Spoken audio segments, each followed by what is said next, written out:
Can we use wildcards with the filter function? That's what we're going to find out in this video. Now, I do have an older video that partially answers this question, but things move on and Excel develops. Therefore, we're going to look at the new techniques in this video. So if you're ready, let's get started. The key to understanding the filter function lies in the include argument. Let's take a look at a simple example. Here we have our table, and here we have the word true, and we have true for every single row in that table. Let's now create our filter function. Equals filter, opening bracket. Our array is going to be our table. And then for our include argument, we are going to select our true values. If that's empty, we want to return an empty text string. I'll close that bracket and calculate. That function now returns every single row, and that's because we have a true for every single row. If any of our values become false, that value then disappears from our filter function. There you can see that we only have one true value, and that is the only value returned. If we have no true values, then we have no values returned. Therefore, what we need to do is to calculate a true or a false for every row in our table. And that's also what we need to do if we want to work with wildcard characters. Now let's move on and look at our first example, which uses the search and find functions. We're going to start by looking at the search function. Search looks for a text string inside another text string and then returns the position of where we can find that string.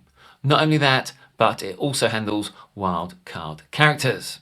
Here in our example, I'll type equals search, opening bracket.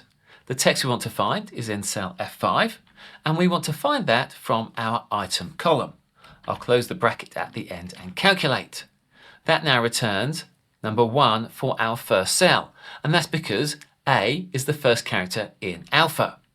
For our next row, it returns 3, and that's because A is the third character in Bravo, and that's the same for all of our other values. Now, A exists in all of our text strings. What if we search for B? In that scenario, we get the hash value error, and that's because alpha doesn't contain the letter B. Therefore, it returns an error. So what we need to do is to wrap our search in the isNumber function. I'll close the bracket at the end, and when we calculate, we now get a true or false for each row. And this is exactly what we need for the include argument inside filter. Let's add our filter. We want to filter on our table. We're going to use the isNumber and search for our include argument, and if that's empty, we want to return an empty text string. I'll close that bracket at the end and calculate, and as you can see, it now only returns the items which are Bravo, because they're the only items that contain the letter B. If we change that to A, it now returns all of those items because they all contain the letter A. So we can see that search finds a text string within another string, but does it handle wildcard characters, and how do they work? We're going to carry out 4 tests. Our first test is to check whether wildcard characters even work at all. If we enter B, and then an asterisk, and then an O, what that will do is check for the letter B, and then any number of characters, and then the letter O. If we calculate that, it returns the correct result. Bravo is the only string that contains a B, then some characters, and then an O.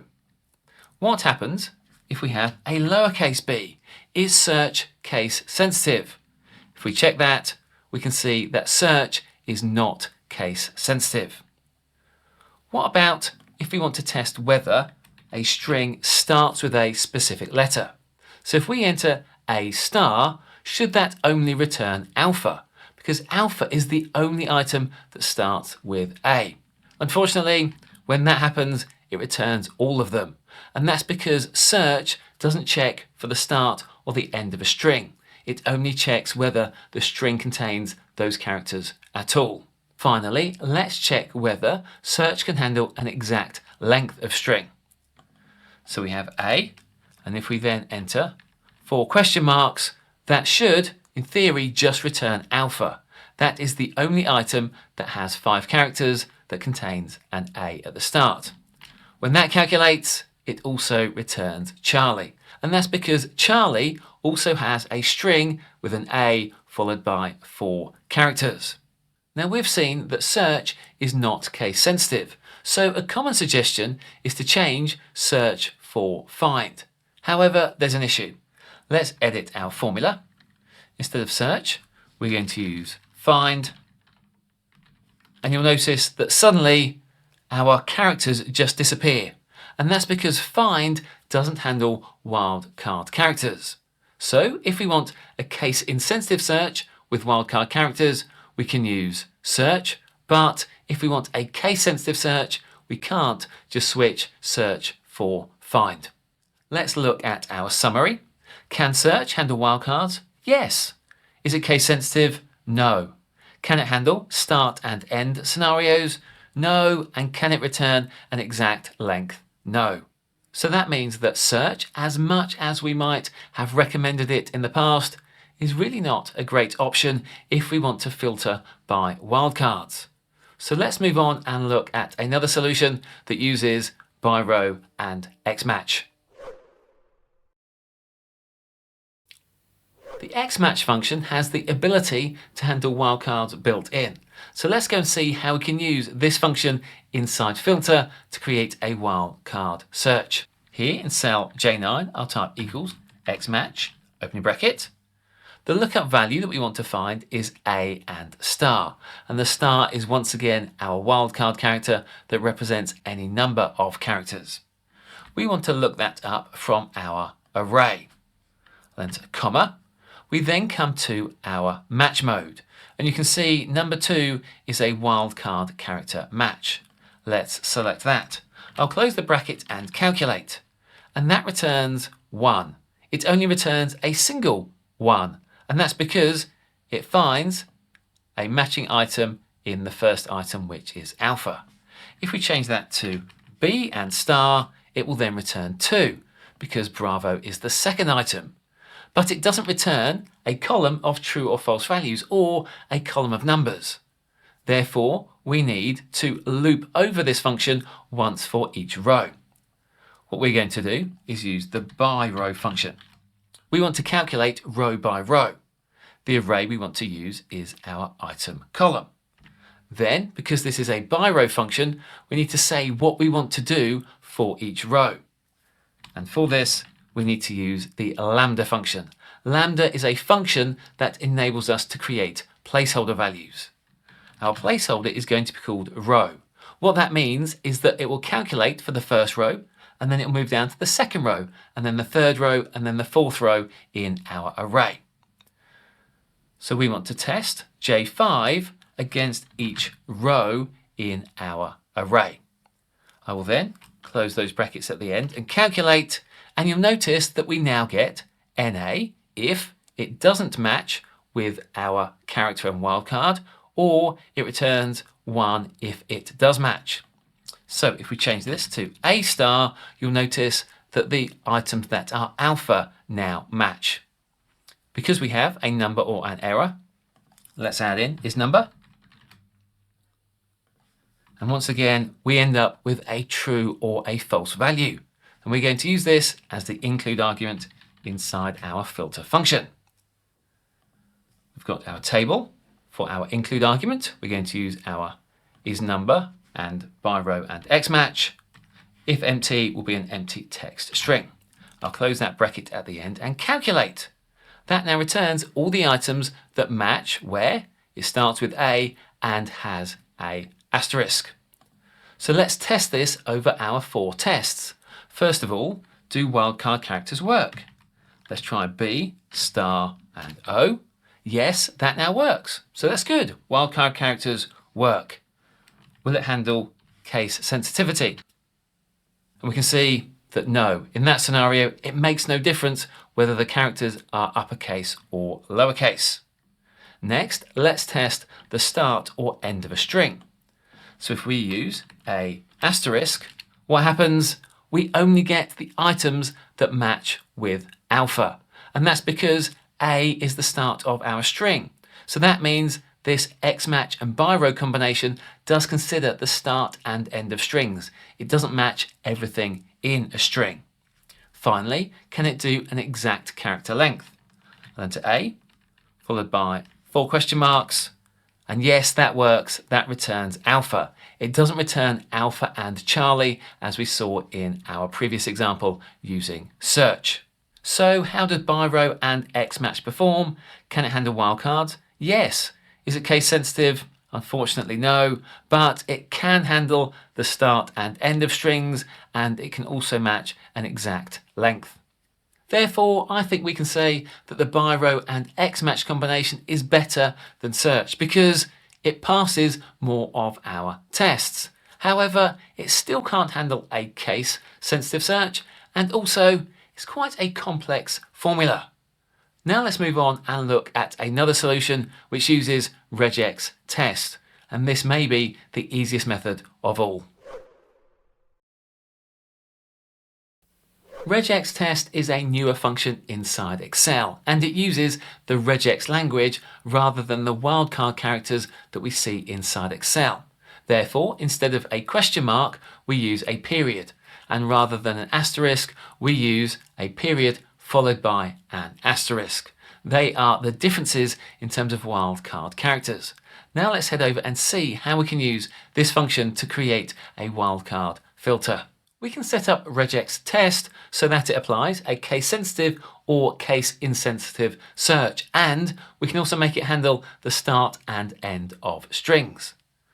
I'm going to select this ignore case cell and then go to insert and insert a checkbox. I'm also going to do the same for the start and end. Currently, we're just going to search for the character A. There is nothing special about that character at the moment. We're now going to apply our REGEXTEST equals REGEXTEST, opening bracket. We have the text that is in our item column, and then we have our pattern. We're going to start just by looking at the character of A. After that, we have case sensitivity. Let's connect that to cell O5. I'll close that bracket and calculate. Here we have a true or false value for every row, and we can use this inside the filter function. I'll add filter on our table, and then our regex will be our include argument. If we have no items, we'll end with a double text string. I'll close that and calculate. Currently, we have only the items that match with alpha. If I change that to a lowercase a, it now includes everything, and that's because we have a case-sensitive search. We can apply a case-insensitive search. When we check and uncheck this box, it gives us those options. But currently, this isn't applying anything about our start and end. If we want to do that, we need to use some additional special characters. Here in cell N6, I'll type equals if, opening bracket. We want to check whether our start and end toggle. If that's true, we want to use a power or caret symbol in double quotes. We then want to reference our cell of A, and then we want to end with a dollar in double quotes. These special characters indicate the start and end of our test strings. If we don't have start and end checked, we just want to use our standard string. I'll close that bracket at the end and calculate. And now let's repoint our test to that cell. If we're looking for A, it currently returns everything. If we now check that cell, it returns nothing. And that's because it's applying the start and end test to our string. That means we have these toggles that we can use for advanced searches. Let's now test our string. So we want to check whether we can use wildcards. If we use B, and then if we want any number of wildcards, we have a period followed by an asterisk and then O. When we calculate that, it returns only the items that have Bravo. Let's now test for a lowercase b. When we check that, it returns nothing. And that's because using a case-sensitive search, there isn't anything that has a lowercase b. If we ignore the case, it means we can now search for that. For our next test, let's see if it can handle the start and end of a string. We're going to search for a period asterisk.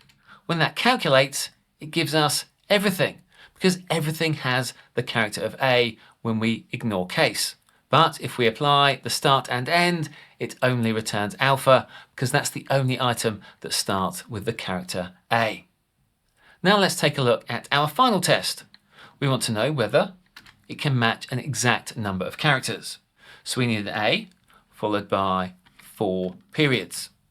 And as you can see, it now only returns alpha. If we uncheck the start and end, it includes Charlie, because that also includes an a with 5 characters, but we can enforce a start and end, and therefore we can make sure that this function only returns the exact number of characters. So REGEXTEST, how does it compare? Can it handle wildcards? Yes. Can it handle case-sensitive searches? Yes. Can it apply the start and end? Yes. And can it handle exact length? Yes. Therefore, I think we can say that REGEXTEST is the most flexible option.